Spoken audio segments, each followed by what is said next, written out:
অষ্টম শ্রেণীর জুনিয়র বৃত্তি পরীক্ষা 2025, এছাড়া মাদ্রাসা শিক্ষা বোর্ডের ইবতেদায়ী পঞ্চম এবং দাখিল অষ্টম শ্রেণীর আগামীকালের যে পরীক্ষাগুলো, বিশেষ করে বুধবার অর্থাৎ 31/12/2025 তারিখে তোমাদের যে সকল পরীক্ষাগুলো হওয়ার কথা ছিল তোমাদের সময়সূচি অনুযায়ী, সেই পরীক্ষাগুলো স্থগিত করা হয়েছে।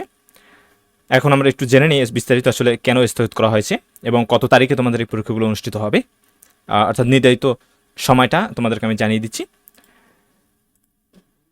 তোমরা দেখতে পাচ্ছ মাধ্যমিক উচ্চ মাধ্যমিক শিক্ষা বোর্ড থেকে প্রকাশিত একটি নোটিশ, জুনিয়র বৃত্তি পরীক্ষা 2025 এর 31/12/2025 খ্রিস্টাব্দ তারিখের পরীক্ষা স্থগিত প্রসঙ্গে উপযুক্ত বিষয়ের প্রেক্ষিতে জানানো হয়েছে যে সাবেক প্রধানমন্ত্রী বেগম খালেদা জিয়ার মৃত্যুতে গণপ্রজাতন্ত্রী বাংলাদেশ সরকার আগামী 31/12/2025 তারিখ বুধবার সাধারণ ছুটি ঘোষণা করেছে। এমত অবস্থায় চলমান জুনিয়র বৃত্তি পরীক্ষা 2025 এর সময়সূচি অনুযায়ী আগামী 31/12/2025 তারিখের নির্ধারিত পরীক্ষা স্থগিত করা হলো।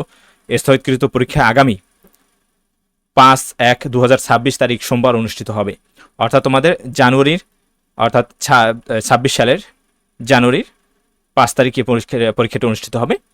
এই একই নোটিশ তোমাদের যারা মাদ্রাসা শিক্ষা বোর্ড থেকে পঞ্চম এবং অষ্টম শ্রেণীতে যারা রয়েছে, তোমাদের ওই একই নোটিশ তোমাদের মাদ্রাসা শিক্ষা বোর্ড থেকে প্রকাশিত, সেখানে একই লেখা রয়েছে তোমাদের বুধবার অর্থাৎ কালকের যে পরীক্ষাটা সেটা 5/1/2026 অর্থাৎ জানুয়ারির 5 তারিখ অনুষ্ঠিত হবে।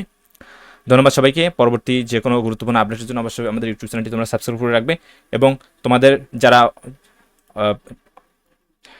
হাই স্কুল থেকে অর্থাৎ মাধ্যমিক থেকে যারা অষ্টম শ্রেণীতে বৃত্তি পরীক্ষা দিচ্ছ তোমাদের, এবং যারা